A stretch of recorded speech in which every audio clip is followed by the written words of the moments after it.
Good evening. Welcome back to the Oklahoma History Center. And it's such a privilege to be here tonight at the 9th anniversary to see so many familiar faces in the audience and some new friends that I've just met and been able to work with over the last few weeks. And it's a special night for a lot of reasons. Mainly, we're honoring Patti Page tonight. And I want to start with how this fits into the bigger picture. Yes, we've been here 9 years.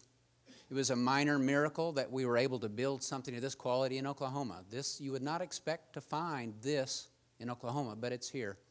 And then the major miracle is that we've not only been able to sustain the quality we started with 9 years ago, but we've actually built on that with the new exhibits, with the new collections, with new networks and new partners, and still getting better every day. And out of that mission of continually improving and doing better and doing more is a new project that we are proposing for downtown Tulsa, where the family lived for many years, called the Oklahoma Museum of Popular Culture, OKPOP for short. And OKPOP is our effort to share the story of Oklahoma history through popular culture, our artists, our creatives, the people who are pioneers in the movie industry and television and radio, recording arts, in performances and in dance, but also in literature and illustration. In all of these ways that Oklahomans have expressed what is unique about our state, Oklahoma. Well, as we have been planning this museum, we're going on the 7th year of the planning, is that we've come to the conclusion that we will have some anchor stories in this museum. And in terms of the first 50 years of our statehood, so from 1907 to 1957, we have some anchor stories. And Jeff Moore just put onto our website, or maybe not website, but social media anyway, a reproduction of the Mount Rushmore of Oklahoma popular culture, 1907 to 1957. Of course, Will Rogers, a Cherokee cowboy who came out of a culture like no one else and shared a philosophy with the rest of America that brought hope to a lot of people at a time when they needed hope and expressed his creativity in so many different ways. Gene Autry, discovered in Oklahoma, took cowboy music, folk music, shared it through not only the recording industry but through the movies. The incomparable Bob Wills, who came to Oklahoma, was an adopted Oklahoman whose family was raised in Tulsa, that wants his collections in Tulsa and in Oklahoma. Bob Wills took all those kinds of music from gospel and folk and the big band sound and even an element of the blues and added amplification and different innovations to come up with the new sound that we call Western swing. And then the fourth person on our Mount Rushmore of the first 50 years is Patti Page, Clara Ann Fowler from Claremore, Oklahoma.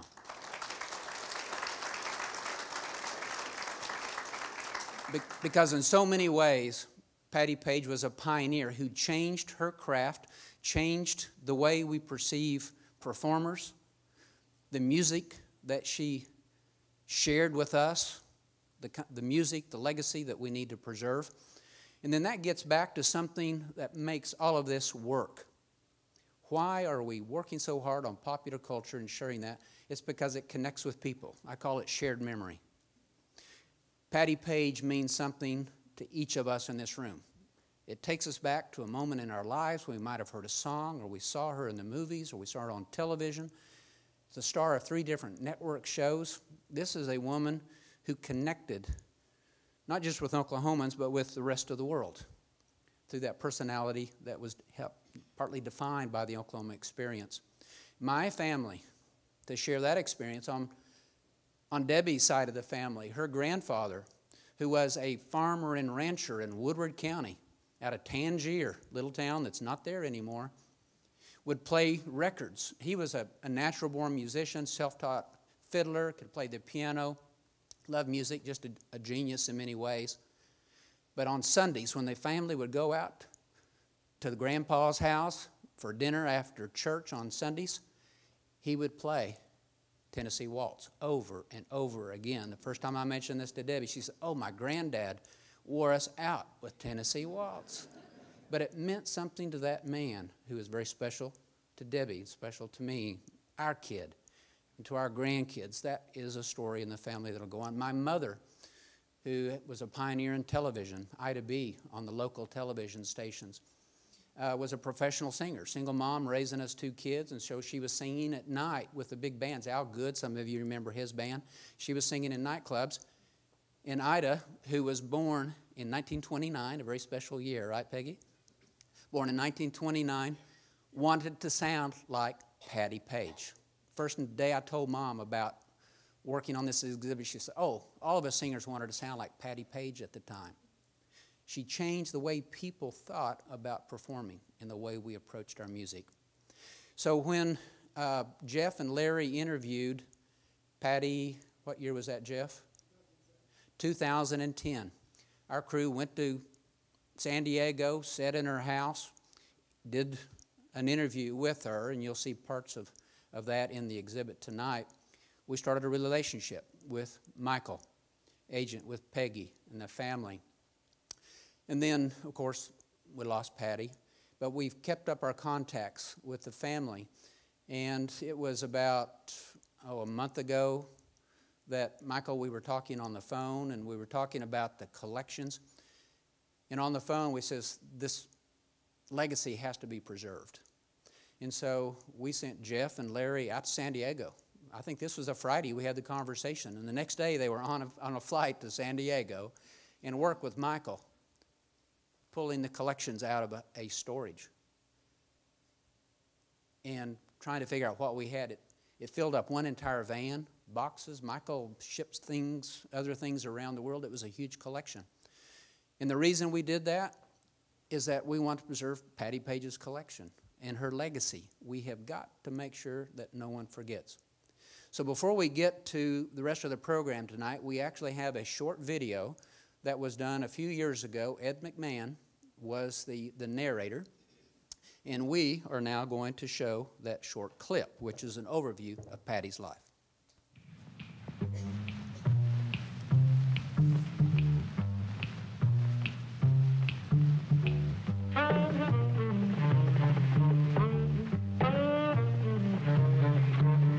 Never know how much I love you, never know how much I care. When you put your arms around me, I get a fever that's so hard to bear. You give me fever. She was the glorious voice of post-war America, the best-selling female recording artist in history. She was simply the prettiest girl in town, and her easy charm made her a natural on early television. Her career spans half a century, but the voice is still mellow, and the lady is magic. Her name is Patti Page, and they called her the Singing Rage. Just how much I have lost. Eyes wide open, I am dreaming. Can it be true? I am holding you close to my heart. With my eyes wide open. Patti Page was one of the generation of girl singers who made a successful crossover from a career on radio to a recording star. 111 of her songs made the Billboard charts, and 46 of them were top 20 singles. The girl from Claremore, Oklahoma, became one of the legendary pioneers in the fast-changing music industry. It's a wonderful world, I'm just walking on air. Talk of heaven on earth, I've got more than my share. Patti never traveled far from her country roots, and as she always says, I was singing country before it was cool. She recorded the song Detour for her first studio album in 1951, and it sped its way upward to number 5, staying in the charts for 16 weeks.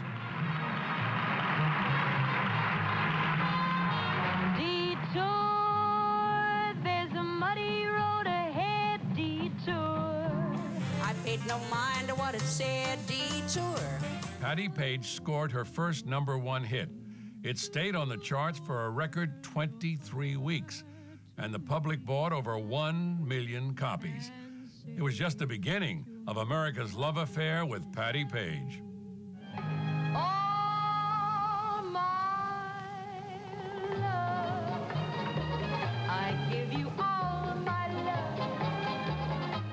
And this song quickly climbed to #2 and stayed on the charts for an amazing 27 weeks. Patti's voice was as mellow as the Milky Way on a soft summer night in this beautiful ballad to the Man on the Moon.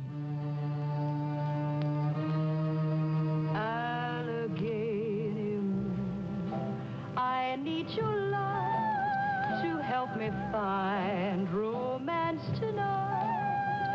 So shine, shine, shine on tonight. And here's the girl who keeps the big record spinning, the star of our show, Miss Patti Page.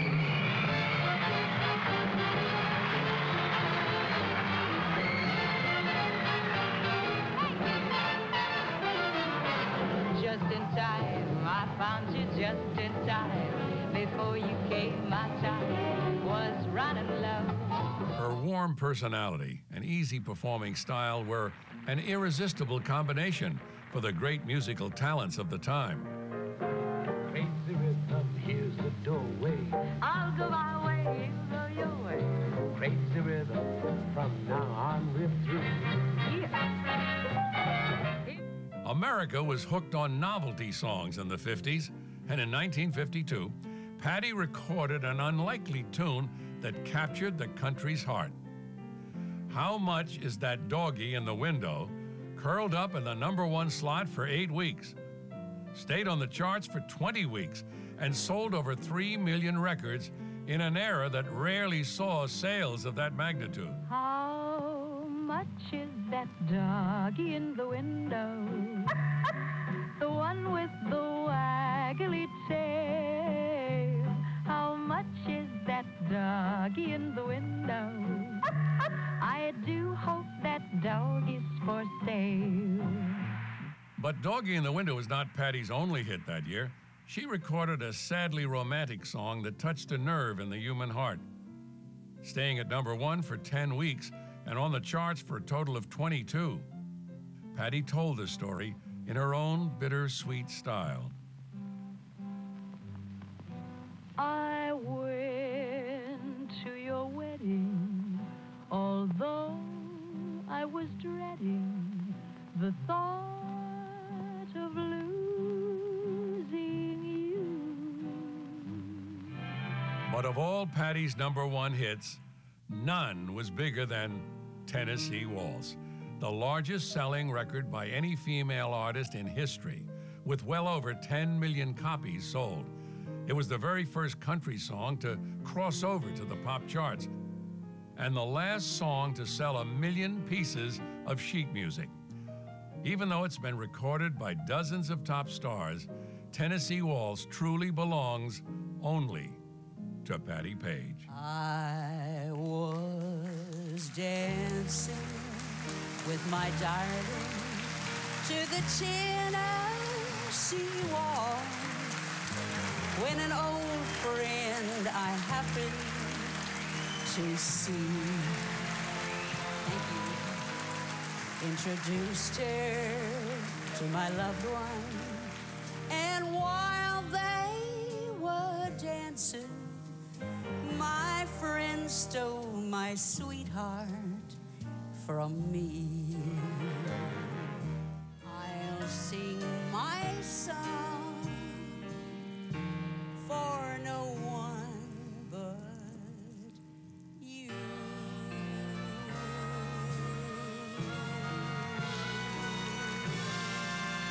Thank you.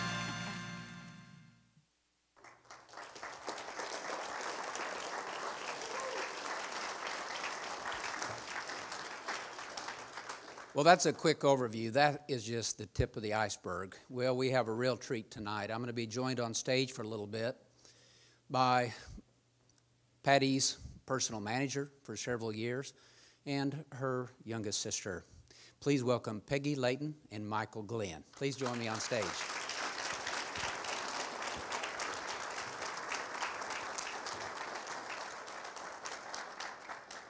Sit in the middle.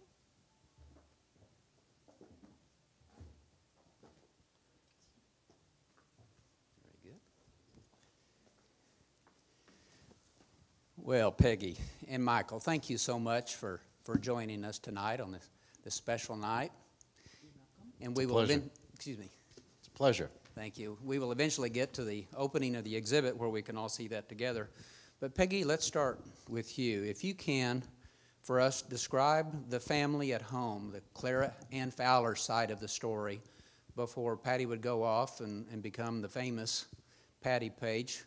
Describe your family, the mother and father, the home, the siblings, and you, the baby, growing up. Well, really, there was two families. You know, I was the youngest, but only ones I remember are being home was the 5 younger girls and the 2 brothers. And one of them moved to, the oldest brother moved to Wichita, and the other one went to join the Army. So we had 5 girls at home. And it was something. We'd had, my dad was a railroad man, and we wasn't much room in the house.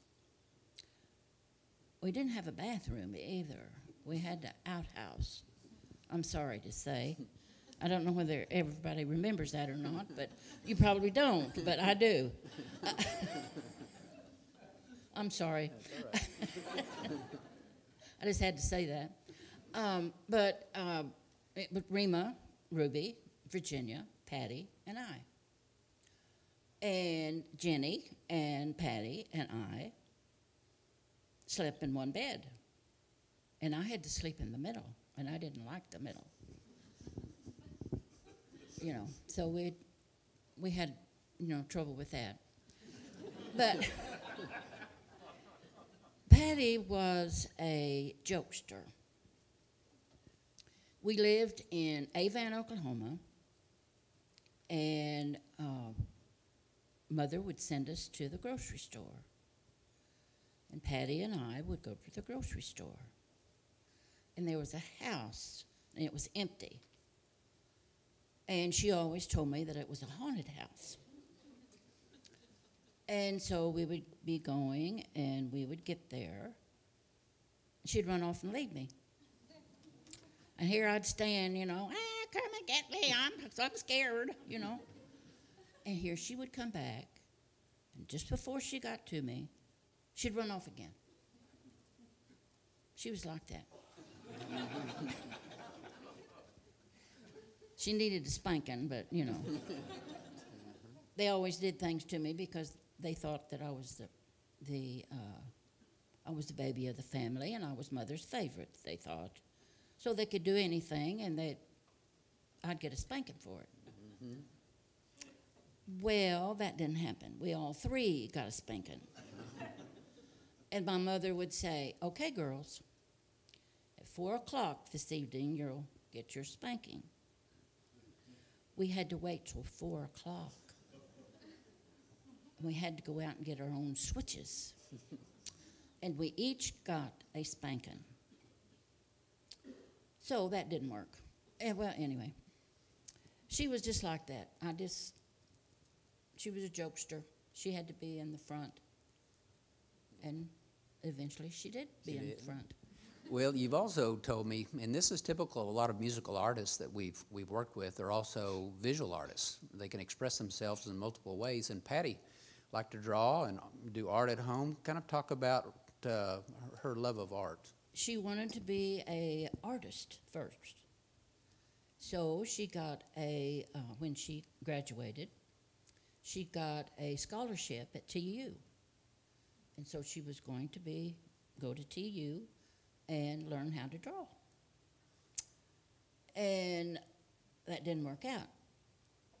someone said, hey, somebody needs a commercial artist at KTUL in Tulsa. So she went and applied, and she got the job. So that led into one thing another. You know, the Patti Page show was there. And so the girl was going to leave. And they had heard that Patti could sing because she, you know, talent shows in Webster and all that. And they said, why don't you try out?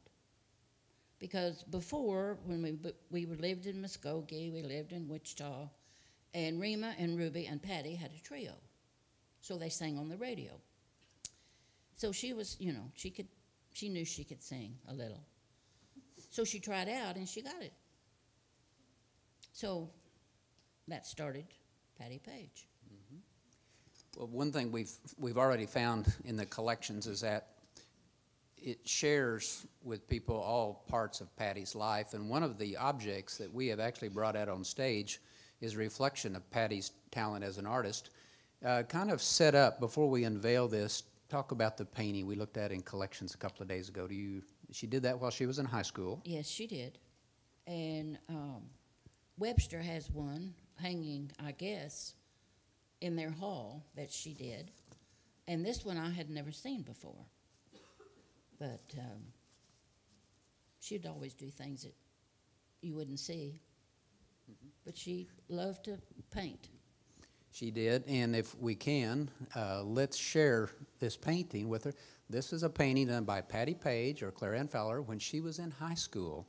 Kind of an impressionistic view of a forest. And it's really striking and beautifully done.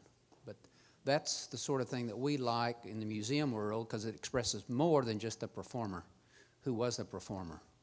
Where were the talents? And how did all of this come together? That's what she wanted to do first. Mm-hmm. That was her real passion, Yes. wasn't it? Yes. Michael, thank you for being friends with Patti all of those years and being an advocate as well as a friend and the personal manager and really the caretaker of much of this legacy. Michael shared with us the video you saw earlier, narrated by Ed McMahon.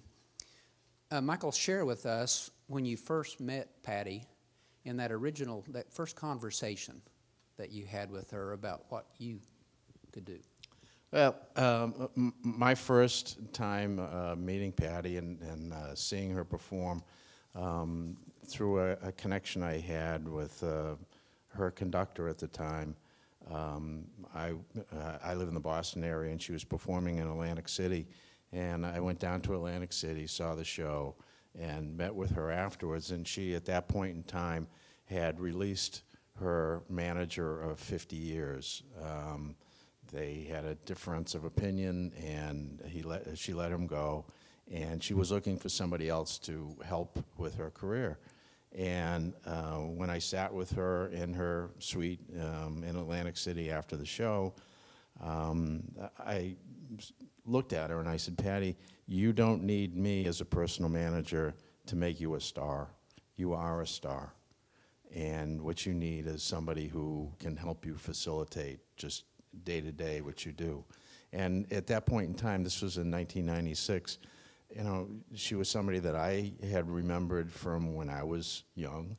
And she was an icon, and she still is an icon, and is an American treasure. But that was one of my first connections with her and what I had said to her at that point in time. As time went on, you know, I got to know her more as a person and really got to know that she was still, you know, the little girl from Oklahoma, really throughout her whole life, right up to the last day. As big a star as she was, she connected with people, and that's the most important thing. I've been here for a couple of days, and you know, just meeting people, the feeling I got is that Oklahomans are warm, outgoing, friendly, and that's what Patti was her whole life. Well, and that special quality that we saw in the video, when she was on television, she connected with the viewer on the other side of that television in the living room, so we all felt like she was part of our lives. how did she express that on the stage? And you saw it from both the personal side and the professional side, being at many of those performances. Kind of describe how she could connect with her audience. Well, if I understand correctly, and like I said, I didn't meet her for the first time until 1996, but my understanding is that Patti was either the first or one of the first to use a wireless mic, which is used every day in the entertainment industry now. But she used a wireless mic so that she could go out into the audience and really touch people in the audience. She would start from the back of the house and walk down the stage and shake hands with people and up on the stage and do her show.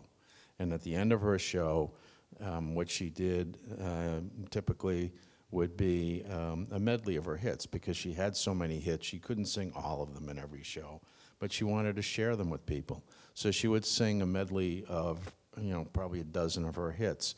And during that medley, she would start it on stage, and then she would walk down the side of the stage, around through the house, back up the other side of the house, and all during that time, she would shake hands and say hello to people, so that people really thought that, you know, she was their friend. And she was. And after a show, she would stand out in front of the stage and sign as many autographs as she needed to until the last person had their autograph and went home. And that's just the way she was. It's because she knew, one, how important her fans were to her, and also because that's what she knew growing up, is to be friendly and be a person. And that was one of the things that really struck me, you know, having the opportunity to be with her and see her when she was up on stage.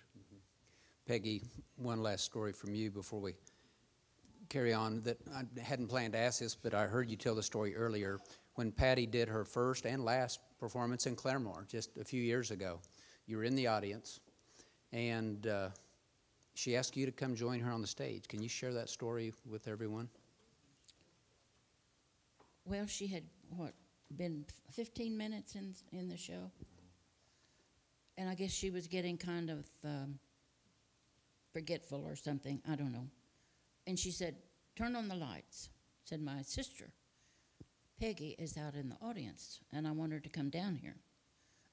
So here came Michael, took me down there, and she said, sing with me. And I said, what are you going to sing? She said, sing with me. Well, it was 3 songs. I don't know what they were. I don't remember. But I looked at her all the time and sang every word. And when she got through, when we got through with the 3 songs, she says, okay, you can go now. And I said, gee, thanks. And I walked off stage. But Patti was connecting with her sister, with the audience in Claremore, people who just had a love affair with Patti Page.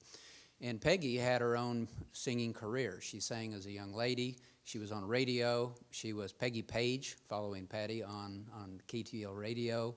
Auditioned with Leon McAuliffe, who wanted her to go on tour with him. But finish that story for me with Leon. I couldn't read music. And he wanted somebody to read music. Mm-hmm. He said, I can't take the time to teach you the songs. Mm-hmm. So he said, if you'll take piano lessons and learn music, I might hire you. So I started. I took 3 piano things, and I said, I'm through. I don't need it. Right. Michael, share with everyone the story of the Carnegie Hall show, and that was soon after you met Patti, and then how that led into the Grammy experience. Dr. Blackburn, if you allow me, there's the lead into that actually, I think, is a great quick excerpt from her book, which happens to be available in the bookstore afterwards. But this is from her memoir, May 31, 1997. I was scared and excited, standing in the wings, about to walk onto the most famous stage in New York City, Carnegie Hall. The greatest singers of our time had graced this stage. In many ways, it was the ultimate test for a performer. The hall rang with the sounds of applause. I took a deep breath. 50 years in show business, and now here I was. Frankly, I felt a lot like Clara Ann Fowler in those moments before I went on that stage. That's the name my mom and dad gave me when I was born. Patti Page was appearing in concert at Carnegie Hall, celebrating a long show business career, but Clara Ann was battling butterflies. And that was really what it was. It was an incredible experience, an incredible night. Earlier that day, when she came to Carnegie Hall for rehearsal, I was lucky enough to stand next to her when she walked on the stage.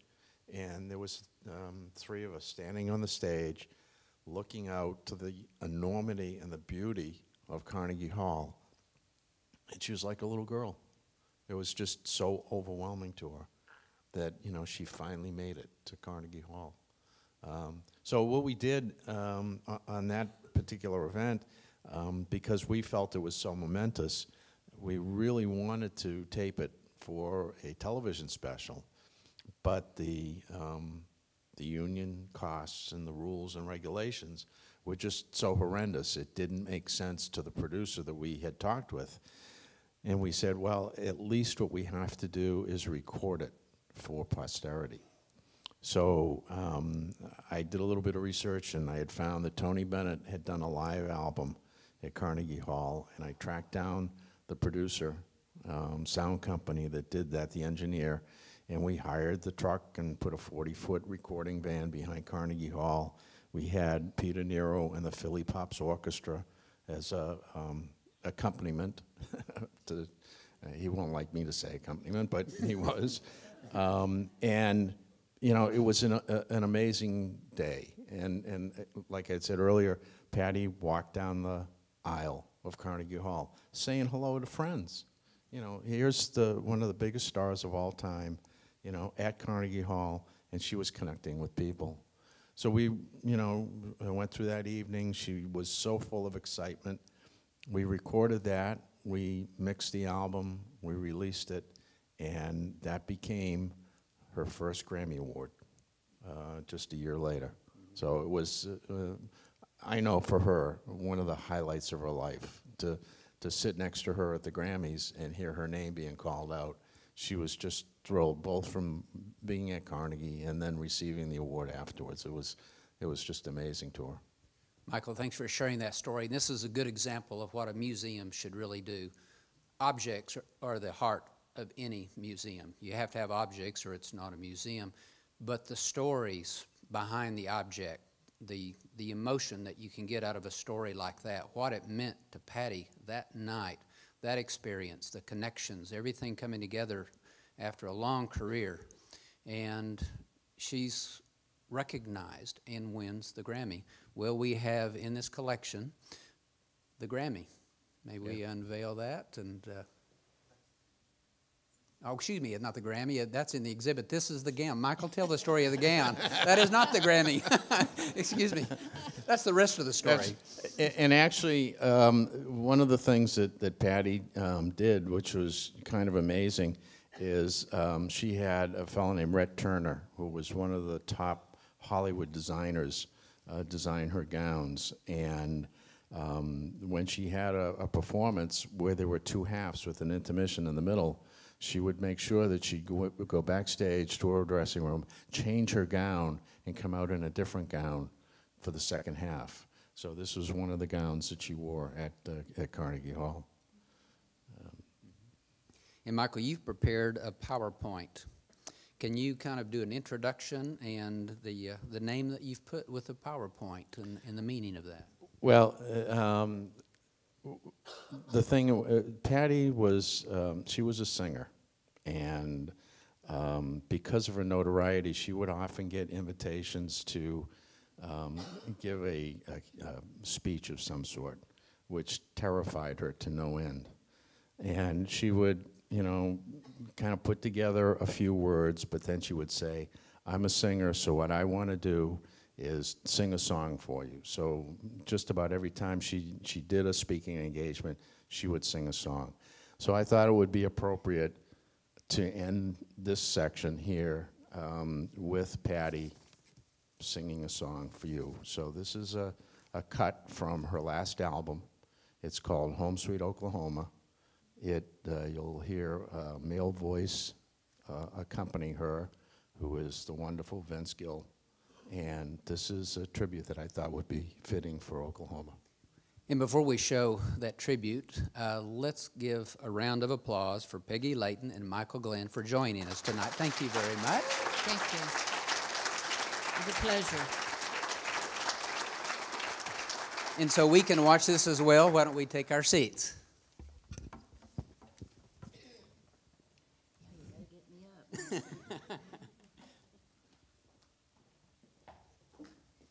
I don't fall.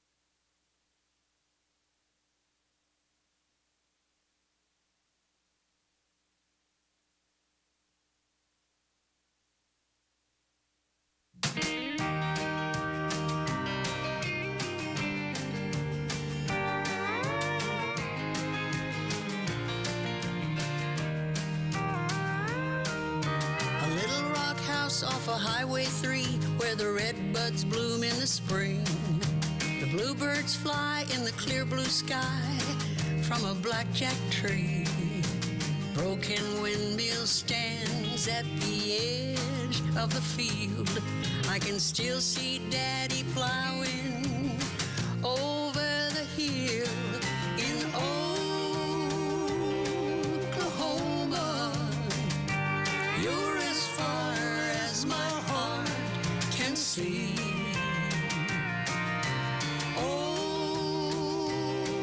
Oklahoma, you're always home, sweet home to me.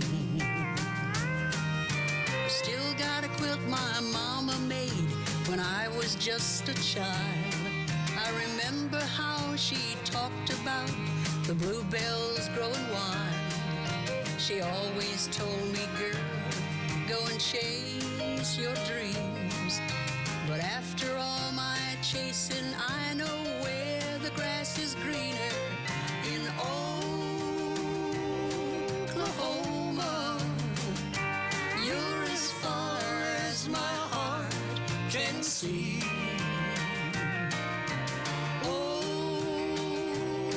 Oklahoma, you're always home, sweet home to me.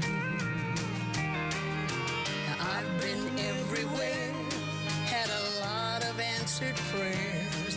If God lets me choose my heaven, well, I'll be going there to Oklahoma. You're as far as my heart can see.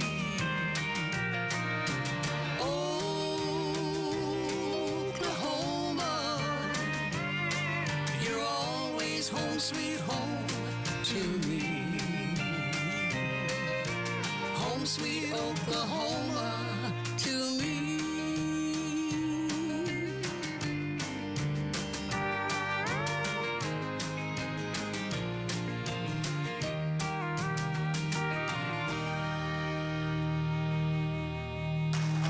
Yes, please.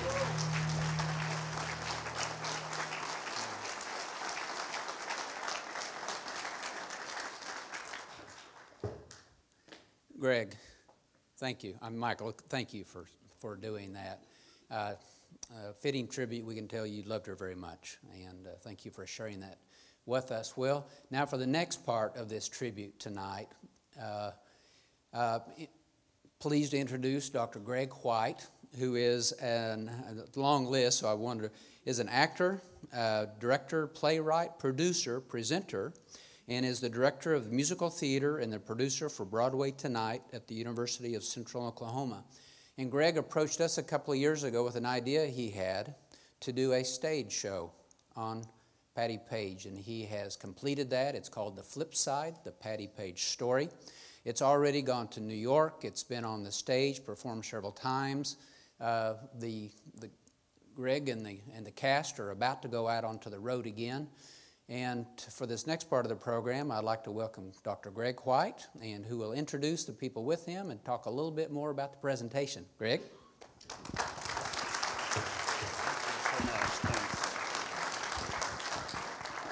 Good evening. Thank you so much. Thanks, Dr. Blackburn and Larry Odell and everyone here at the Oklahoma History Center for supporting Flipside and being such a good advocate for the show. Actually, I used your archives when I was initially doing research for the show. So they gave me every newspaper article that had the words Patti Page in it from 1940 until present day. So thank you all for your help with that. I think we've been talking tonight so much about connection and the connection that we have with Patti. And I grew up listening to Patti Page music. My dad introduced me to this music when I was a kid. And I think much like most of you, it's something that's stayed with me my entire life. It's something that's been such a big part of my life. I think that voice and that sound and that image, I never got over it, right? I think that it's always that kind of euphoric experience when I get to hear Patti sing. And I was actually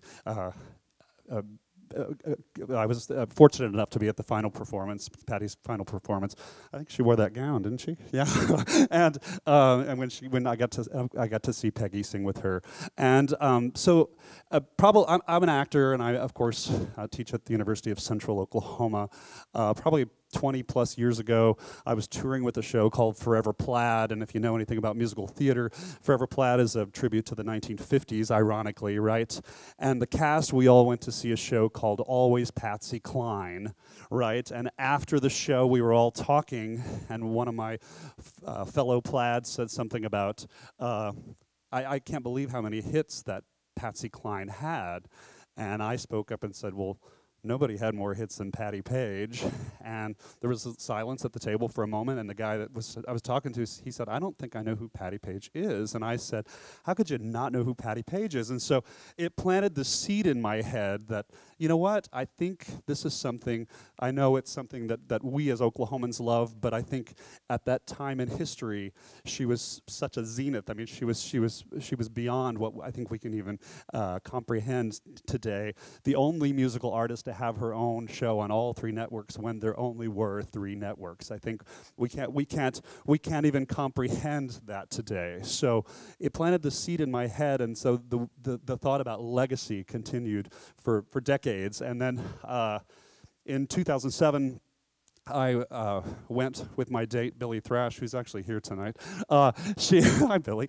And she took me to the Oklahoma Centennial celebration, and I told her that night, I said, besides having a really good time and maybe having some free food at the reception afterwards, I would like to meet Patti Page tonight. So Billy tried. We went backstage. We saw everybody famous that you can think of, Reba and Carrie and all of them. We could not find Patti, and went to the after party, saw Kelly O'Hara. Everybody else could not find Patti.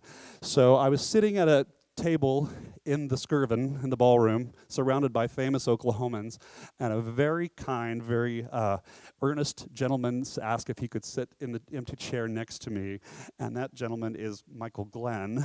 And as Okies do, I said, hey, how are you? And, what are you doing? And, what are you doing here tonight? And he said, well, I'm Patti Page's manager. And I said, well, I've been looking for you, right?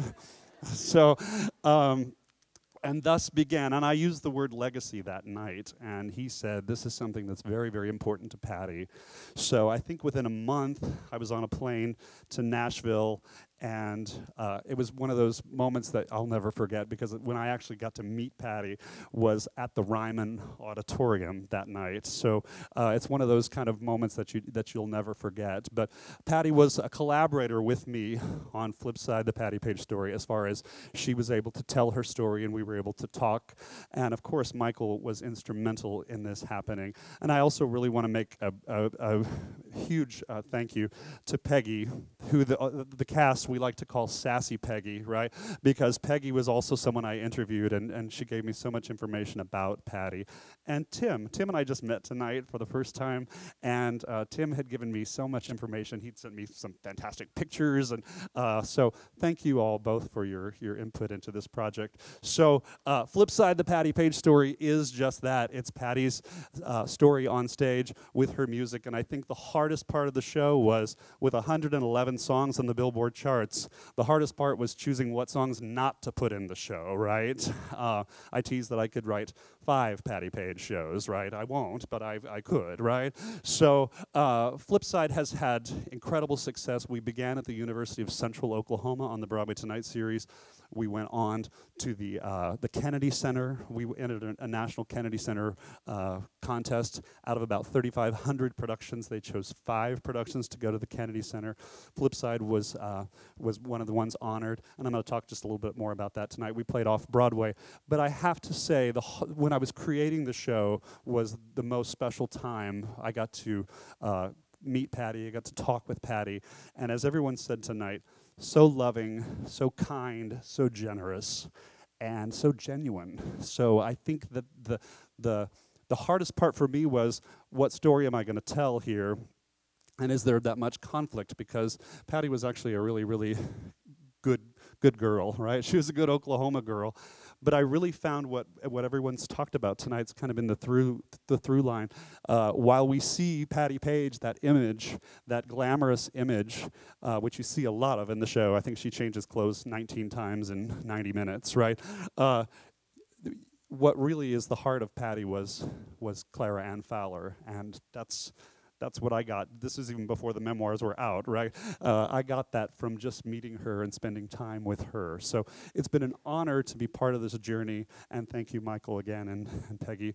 And we've got a couple of the cast. Come on up. I know we've got to get set up here a little bit, if you guys could help us just a little bit. I'll tell you, we're on a national tour, and we're going to be playing Oklahoma next year, so I'll definitely... you can check us out at flipsidethemusical.com, right? This young lady's been with the show from the very beginning. It's Jenny Rotmeyer. Chelsea Clark just began with the show this past week. And Haley Jane Schaefer, who's playing Patti, she's the one changing clothes all the time, right? Just joined us less than a week ago. So she's new on the scene. We've got another cast member I want to talk a little bit about, but Dr. Sandra Thompson is accompanying, and of course we're going to sing one of Patti's biggest hits. Hit it. Now for this next song, I'll need your help. You gotta sing along. Or bark along. That's right. Y'all got your barkers ready? Now it goes like this. Yip, yip. Can I hear that? Yip, yip. Now you can do better than that, don't you think? Let's try that one more time. Yip, yip. Wonderful. And then next is the big scary woof, woof part. Can I hear that? Woof, woof. Now I think that's right nice. All right, here we go. How much is that in the window? Yip, yip. The one with the waggly tail. How much is that dog in the window? Yip, yip. I do hope that dog is for sale. I must take a trip to California and leave my poor sweetheart alone. If he had a dog, he won't be lonesome. The doggy would have a good home. How much is that dog in the window? The one with the wag. That gentleman is not barking. The one right there with the beard? Oh, all right. Now, excuse me, sir, what is your name? Stephen. Now, Stephen, I heard you were not barking. Is that true? That is true. Why not? Because I've been barking for 45 years. Well, if you could just bark one more time for me, that would make my day. Now, you and I will sing a duet. I'll sing, and you will bark. We'll try it. How much is that dog in the window? Yip, yip. You still got it. Oh, all right, now I'll head back on stage, and I'll sing, and you'll all bark. You too, Stephen. All right, let's try it again.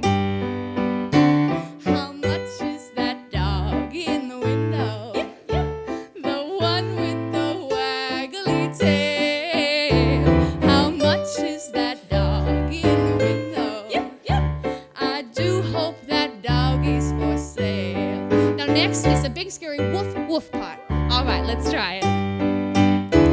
I read in the papers there are robbers with flashlights that shine in the dark. If he had a doggy to protect him, he'd scare them away with one bark. How much is that doggy in the window? The one with the waggly tail. How much is that doggy in the window? I do hope that doggy's for sale. I don't want a bunny or a kitty. I don't want a parrot that talks. I don't want a bowl of little fishes. You can take a goldfish for a walk. Everybody sing. How much is that dog in the window? The one with the waggly tail. How much is that dog in the window? I do hope that doggies, I do hope that doggies, I do hope that doggies for sale.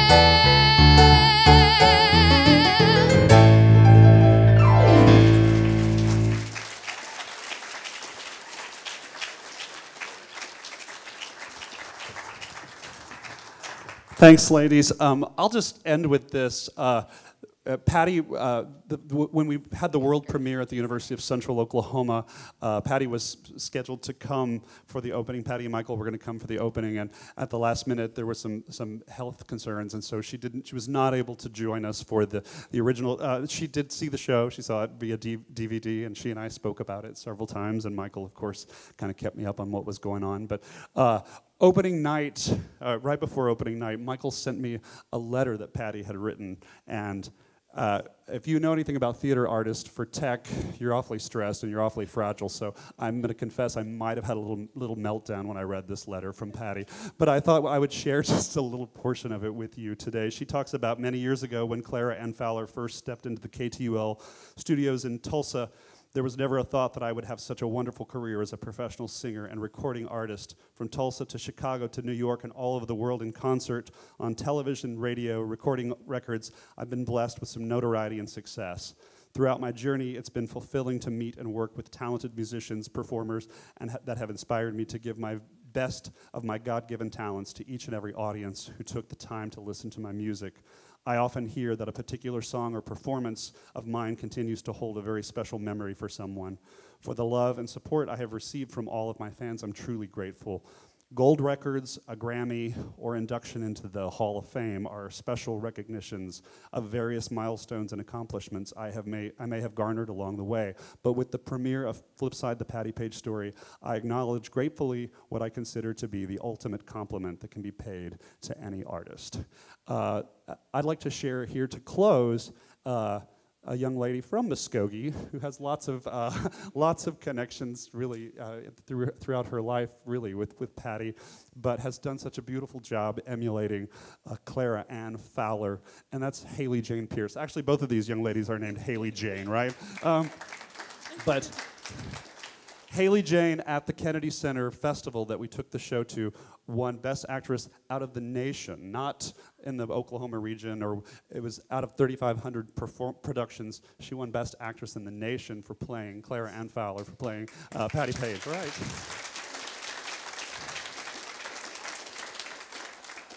And she'll give you a Tennessee waltz that I know will make Patti proud. And this is for Patti. It's Here Is My Heart, the song I sing.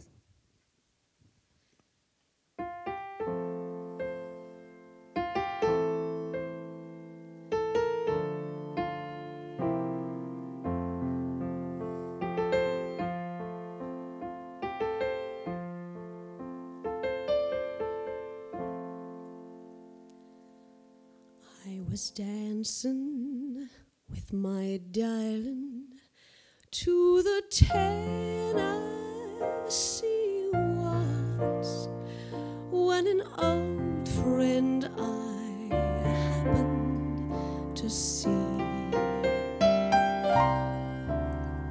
introduced her to my loved one, and while they were dancing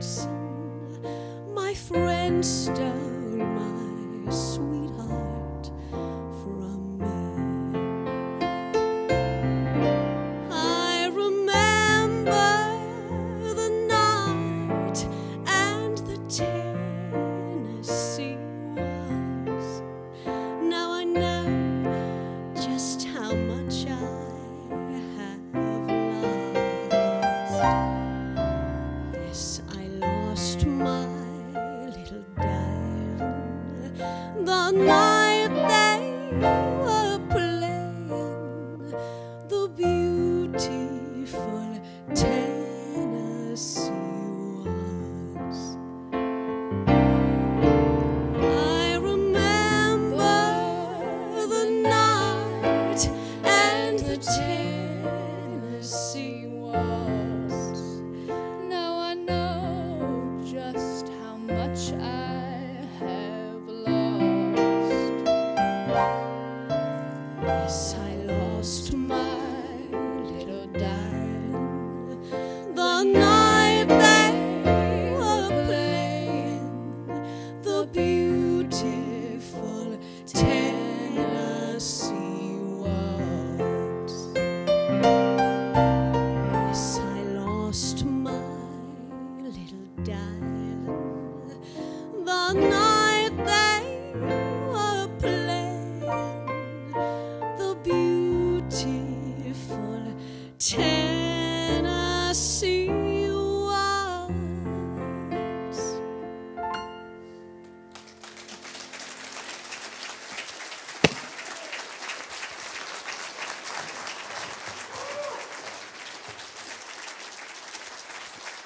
Thank you very much. Thank you. Thank you. Wow, that's moving. I see a lot of tears in the audience, including my eyes.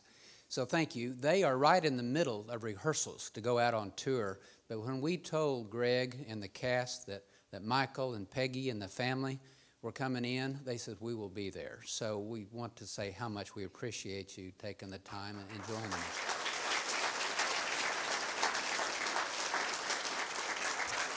And of course, before we go out to cut the ribbon to this exhibit, I've got to acknowledge the creative people we have around the Oklahoma Historical Society. It's statewide, it's here in the History Center. And how many weeks have we been working on this? Jeff? Larry? About 7 or 8 weeks is when we picked up those collections, got back, started going through it, finding out what we had. And then we are working on one exhibit that will open next November. We've been working on for a year already, 2 years on that one exhibit. This one, in 7 weeks, this staff was able to go through the collections, to get it sorted, to figure out what we had, to start adding the stories to it, to reach out back to the family, to add some value to what we knew about it, then to design it. Larry Odell wrote the text. The entire crew worked on it. Every one of the OHS staff who worked on this or this event tonight, please stand and be recognized. Nicole, Jeff, Dan, Larry, Dan, of course, and David Davis isn't here tonight, I don't think, but David is the designer on this, who's the designer on the new exhibit on Crossroads of Commerce. But anyway, it came together very well. So what we'd like to do now to close the evening before you see the exhibit, I'd like to ask Peggy, Michael, and the family to join me in front of the exhibit hall over here. We will do a ceremonial cutting of the ribbon, and then the exhibit will be open. But before we do that, I want to mention that we, like Greg and this cast, are committed to preserving the legacy of Patti Page. We will take the variations of this exhibit to at least 3 other sites in Oklahoma. We will be taking an exhibit back to Claremore, Oklahoma, where Clara Ann was born. We'll take an exhibit to the Pioneer Woman Museum in Ponca City, and we'll take one to Route 66 for sure. Seemed like there was one other in that list, Larry. But at least those 3 places, and then from there, we don't know where. But eventually, we must share this story through the OKPOP.